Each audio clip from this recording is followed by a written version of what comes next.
साथियों और दोस्तों, हमें यह समझना होगा कि पदयात्रा किस उद्देश्य से निकली है, इसका मकसद क्या है। क्या सिर्फ ये मकसद है कि 5 दिन 10 दिन हम लोग किसी इलाके में चलेंगे, फिर अपने घर चले जाएंगे और फिर से टीवी देखेंगे, फिर से अपने घर परिवार में व्यस्त हो जाएंगे, अपने कारोबार में लग जाएंगे, अपने व्यापार में लग जाएंगे? नहीं मेरे दोस्तों, इस पदयात्रा का मकसद ये नहीं है। इस पदयात्रा का मकसद ये है जो हमारे संतोष यादव जी अपने बैनर पर लिख कर चल रहे हैं। मैं उनसे चाहूंगा कोई यहां मंच पे आ जाए। इन्होंने अपने बैनर पे क्या लिखा हुआ है? 22 घंटे पेट के लिए और 2 घंटे देश के लिए। 22 घंटे पेट के लिए और 2 घंटे देश के लिए। कहां के रहने वाले हैं ये? मिर्जापुर के। कितना दूर का इलाका है ये? कई 100 किलोमीटर से चल के आए इस पदयात्रा में शामिल होने के लिए। हमारी कुछ बहनें सोनभद्र से भी आई होंगी। सीमा खान जी हैं, सीमा खान, और मिर्जापुर से सीमा, और बहुत सारे लोग सोनभद्र से भी आए हैं। मैं चाहूंगा वो भी हो तो खड़े हो जाए। हाँ, देखिए कितने एकदम झारखंड के बॉर्डर से आए ये लोग। किस लिए आए हैं? और एक तो पहली बार नहीं आए पदयात्रा में। जब ये पदयात्रा में पहली बार जुड़े तो उसके बाद इनका नशा खत्म नहीं हुआ, अभी तक लगातार चल रहे साथ में। शिवराम सिंह जी है कि नहीं, जो हमारे शामली के जिलाध्यक्ष हैं, बैठे सामने। कितनी उम्र है इनकी? 70 साल है। 70 साल की इनकी उम्र। 70 साल की उम्र है। सरयू से संगम की पदयात्रा की, तब भी ये शामली से गए। रामपुर से अमरोहा की, तब भी रहे। आगरा से मथुरा की, तब भी रहे। मिर्जापुर से सारनाथ की, तब भी रहे। और एक बार बेचारे बीमार हो गए कुछ, तो इन्होंने उसके लिए दुख व्यक्त किया कि हम आपकी पदयात्रा में शामिल नहीं हो पा रहे। और इनका स्टंट पड़ा है, भी जान लीजिए, स्टंट पड़ा है, लेकिन है साथ में, चल रहे हैं। तो मैं आपसे यह कहना चाहता हूं कि आज जब मैं आ रहा था तो मुझे किसी साथी ने बताया कि एक ऐसे साथी इसमें चल रहे हैं जो दोनों आंखों से देख नहीं सकते हैं। भीमचंद जी अमरोहा से है क्या? भीमचंद जी इसमें? दीपचंद जी, हाँ ये देखिए दीपचंद जी, इनको भी लेके आइए। जोरदार तालियां इनके लिए बजाइए एक बार। इनको लेके आइए दीपचंद जी को। अब आप सोचिए, उन नौजवानों को सोचना चाहिए, उन किसानों को सोचना चाहिए, उन मजदूर भाइयों को सोचना चाहिए, उन माताओं बहनों को सोचना चाहिए जो घर पर बैठ के तो अपनी समस्या के बारे में दिन रात चर्चा करते, लेकिन वो दीपचंद जी की तरह यात्रा में शामिल होने से परहेज करते हैं। मैं कहता हूं इनसे सीखिए, इनसे प्रेरणा लीजिए। आज लोग कह रहे थे 46 डिग्री टेम्परेचर है, 46 डिग्री टेम्परेचर। उसी 46 डिग्री टेम्परेचर में ये अमरोहा से मेरठ आए, मेरठ से पदयात्रा में शामिल हुए, और आपके साथ हमारे एक साथी इनको सहारा देते हैं और पूरे टाइम पदयात्रा में चलते रहे। जोरदार तालियां इनके लिए बजाइए।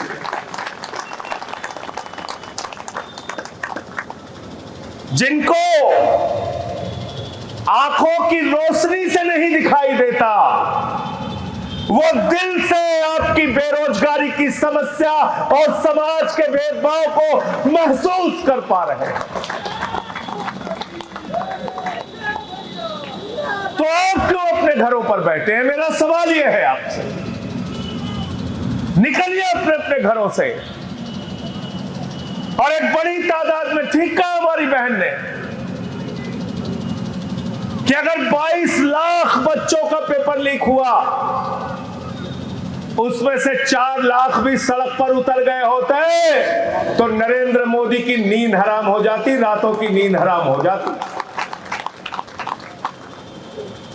लेकिन मेरा अपना ऐसा मानना है, सामाजिक परिवर्तन आने में समय तो लगता है, लड़ाई उसकी लंबी लड़नी पड़ती है, लेकिन फिर भी मैं इस देश के लोगों को धन्यवाद देना चाहूंगा कि उन्होंने इस आम आदमी पार्टी की मुहिम को अपना बल दिया, अपनी ताकत दी। 3 बार दिल्ली में हमारी सरकार बनाई, आज हमारा विपक्ष का नेता है। 2 बार पंजाब में, 1 बार विपक्ष का नेता बनाया, दूसरी बार 92 सीटें देके प्रचंड बहुमत की सरकार बनाई और 13% वोट देके गुजरात, जहां भाजपा का सूरज नहीं डूबता, वहां पर 5 विधायक आम आदमी पार्टी के जिताए और गोवा जैसे सुदूर राज्य में 2 हमारे विधायक जीत कर आए और मध्य प्रदेश में हमारी मेयर बनी और उत्तर प्रदेश में हमारे 10 चेयरमैन पार्षद बने, तमाम लोग जीत कर आए नगर निकाय के चुनाव में। और आम आदमी पार्टी आज की तारीख में 12-13 वर्षों के सफर में हिंदुस्तान की राष्ट्रीय पार्टियों की कतार में आज आम आदमी पार्टी भी है। 3-4 पार्टियां जो राष्ट्रीय पार्टी है वो आम आदमी पार्टी भी है। तो इसलिए आप सबसे कहना चाहता हूं, हमें भाई दीपचंद जी से जैसे लोगों से प्रेरणा लेनी पड़ेगी। हमको यह सोचना पड़ेगा कि क्या अपने घरों पर बैठने से समस्याओं का समाधान हो जाएगा। और एक बात याद रखना, हिंदुस्तान के प्रख्यात समाजवादी चिंतक, बहुत बड़े समाजवादी नेता डॉक्टर लोहिया ने कहा था, डॉक्टर राम मनोहर लोहिया का नारा था, जेल, वोट और फावड़ा। जेल संघर्ष का प्रतीक, वोट परिवर्तन का प्रतीक, फावड़ा रचनात्मक कार्यों का प्रतीक। ये हिंदुस्तान के लिए सबसे जरूरी चीज। ये नहीं कि सिर्फ वोट लेंगे, जीतेंगे तभी आपके लिए लड़ेंगे या काम करेंगे, ऐसा नहीं। और उन्होंने एक बात और कही थी, अगर सड़क खामोश रहेगी तो संसद आवारा हो जाएगी। देश की संसद नरेंद्र मोदी के नेतृत्व में भारत की सरकार आवारेपन का काम कर रही है, जिसको चाह रही है प्रताड़ित कर रही है। उस पर अगर अंकुश लगाना है तो सड़क की राजनीति को जिंदा रखना पड़ेगा। और फर्क बहुत साफ है। अगर आपको अब भी नहीं दिख रहा तो मैं कुछ नहीं कर सकता। फर्क बहुत साफ है। केजरीवाल मुख्यमंत्री बनते हैं, कहते हैं हम आपके बच्चों को अच्छा स्कूल देंगे। केजरीवाल मुख्यमंत्री बनते हैं, कहते हैं हम आपको फ्री में इलाज देंगे, मोहल्ला क्लिनिक बनाएंगे जहां 200 तरह की जांच फ्री होगी, अल्ट्रासाउंड फ्री होगा। 1 महीने से ज्यादा अगर ऑपरेशन की डेट मिल जाए तो आप बाहर अपना ऑपरेशन करा लेना, पैसा सरकार देगी। ये अरविंद केजरीवाल कहते हैं। हमारी सरकार बनती है, 24 घंटे के अंदर पहला हस्ताक्षर जो अरविंद केजरीवाल करते हैं 49 दिन की सरकार में, वो कहते हैं दिल्ली की जनता को बिजली पूरी तरीके से फ्री दिया जाएगा, पानी फ्री दिया जाएगा, माताओं बहनों के लिए बस की यात्रा फ्री दी जाएगी। और तो और दिल्ली की सरकार ने कहा अगर हमारे बुजुर्ग को उनके परिवार के बच्चे तीर्थ की यात्रा नहीं करा पाते तो आपका बेटा केजरीवाल आम आदमी पार्टी आपको तीर्थ यात्रा कराएगी। इसका मतलब क्या है? सरकार के खजाने में पैसे की कमी नहीं है। सरकार के खजाने में पैसे की कमी नहीं है, लेकिन सरकारें भ्रष्टाचार करती हैं। पंजाब में मुख्यमंत्री बने भगवंत मान, उन्होंने कहा बिजली 300 यूनिट हर महीने पंजाब के लोगों को फ्री दी जाएगी, सरकारी नौकरी दी जाएगी। पंजाब के अंदर मोहल्ला क्लिनिक बनाया जाएगा। जिन नहरों में 35-35 साल तक पानी नहीं था, आज पंजाब की नहरों में पानी है। फर्क बहुत साफ है, खुली आंखों से देखो और तय करो। पंजाब की सरकार ने कहा माताओं बहनों के खाते में हर महीने 1000 रुपए की सहायता राशि जाएगी, और जो हमारी अनुसूचित जाति से आने वाली माताएं बहनें हैं, आदिवासी समाज से आने वाली हमारी माताएं बहनें हैं, उनके खाते में 1500 रुपए प्रति माह जाएगा। ये पंजाब की सरकार ने निर्णय। फर्क बहुत साफ है, खुली आंखों से देखो। नरेंद्र मोदी ने कहा हर साल नौजवानों को 2 करोड़ नौकरी देंगे। मिल गई नौकरी आपको? नहीं मिली। जोर से बोलिए, मिल गई क्या? नरेंद्र मोदी ने कहा इतना काला धन लाएंगे, इतना काला धन लाएंगे, हर आदमी के खाते में कितना जमा हो जाएगा? 15,00,000। फिर हमारी माताओं बहनों ने 1500 की नोट छिपा के रखी थी अपने पति से कि घर में कोई मुसीबत होगी तो ये पैसा काम आएगा। मोदी जी ने कहा माताओं बहनों यही तो काला धन है, लाइन में लगो, इसको जमा कर दो। वो भी खाली करा दिया। फिर किसानों से कहा किसान भाइयों तुम्हारे फसल का दाम 2 गुना कर देंगे, तुम्हारा मुनाफा 2 गुना कर देंगे। कर दिया क्या? नहीं किया।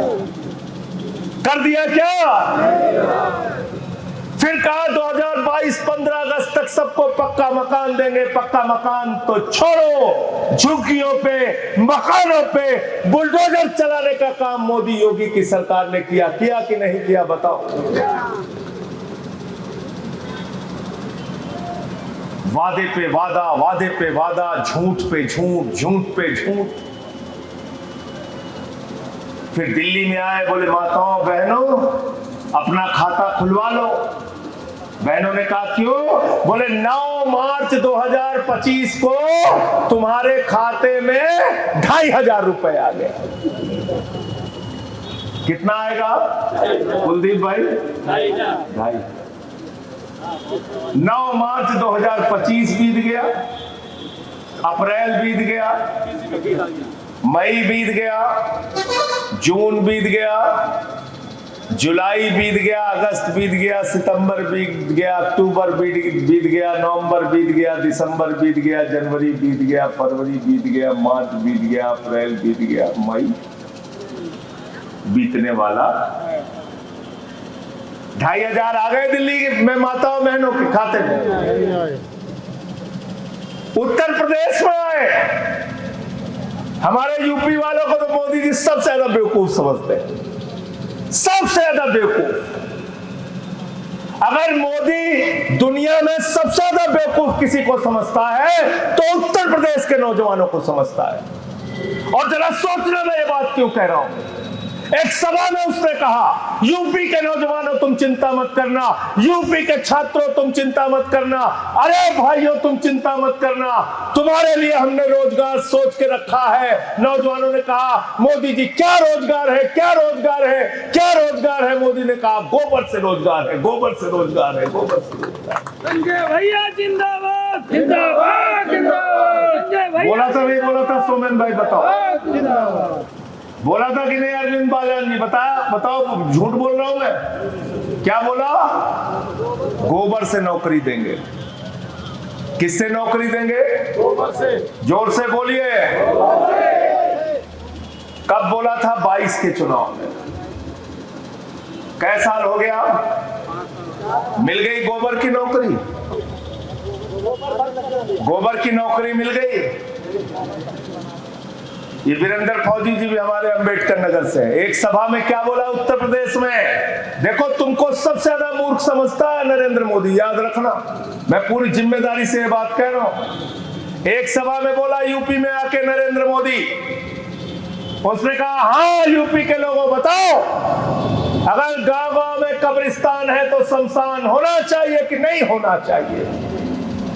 एक बार तो जनता चुप रही, फिर बोला होना चाहिए कि नहीं होना चाहिए, फिर चुप रही, तीसरी बार फिर बोला होना चाहिए कि नहीं होना चाहिए, जनता खड़ी करे होना चाहिए, होना चाहिए।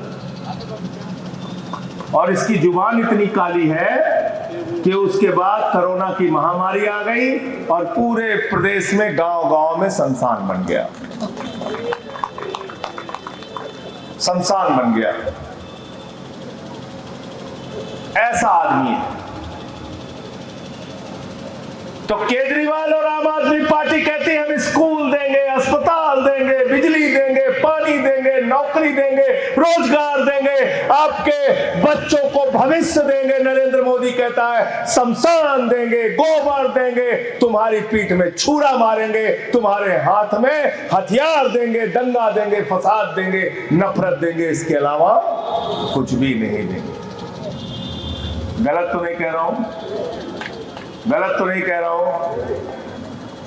तो अगर उत्तर प्रदेश का भविष्य चाहिए तो आम आदमी पार्टी के साथ आइए। दंगा फसाद और नफरत की राजनीति चाहिए तो भारतीय जनता पार्टी में आपका स्वागत है, वहां चले जाइए।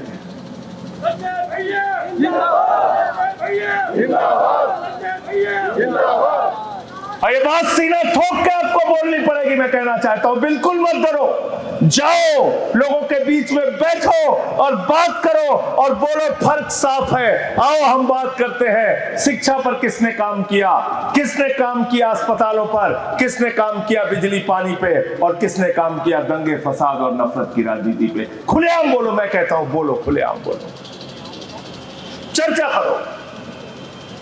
आम आदमी पार्टी के कार्यकर्ता को सर झुकाने की जरूरत नहीं है। आपके नेताओं ने इतना काम आपकी सरकारों ने किया है, फक्र से बोलो, सर उठा के बोलो, बार बार बोलो। और मैं तो कहता हूं दीपचंद जी को याद करके बोलो कि ऐसे लोग हैं जिनकी आंखों की रोशनी भी नहीं है, लेकिन आपके लिए वो चल रहे हैं 46 डिग्री टेम्परेचर में कि उत्तर प्रदेश के नौजवानों को रोजगार मिलना चाहिए, जाति धर्म का भेदभाव खत्म होना चाहिए। मैं सिर्फ अंत में इतनी ही बात कहता हूं, आपसे जो भी हो सके इस यात्रा की चर्चा को बढ़ाइए, इस यात्रा के मकसद को बढ़ाइए और 20 तारीख के बाद घर मत बैठ जाना। जो संतोष यादव का आप सबके लिए संदेश है, 22 घंटे अपने पेट के लिए दो, हमें कोई दिक्कत नहीं, 2 घंटे देश के लिए दो, आम आदमी पार्टी के लिए दो, उत्तर प्रदेश के लिए दो। बहुत बहुत शुक्रिया, बहुत बहुत धन्यवाद। भाई विनय पटेल जी भी हमारे प्रांत अध्यक्ष हैं, उनका नाम छूट गया था, बहुत बहुत धन्यवाद।